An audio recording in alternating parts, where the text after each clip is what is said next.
Here's a common mistake I see with beginners. Let's say you're mixing some brown like this. You want it to go darker.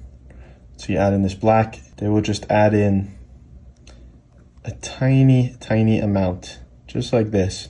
It's like they're almost just playing on the surface. They're not actually getting underneath the paint and really mixing it out. And then you end up with these weird little stripes. And if you were to actually, scrape off that top layer, look, you still have that same color underneath because you didn't actually mix it all. The solution here, number one, don't be afraid of the paint. The paint is your friend. And number two, make sure you get all the way down.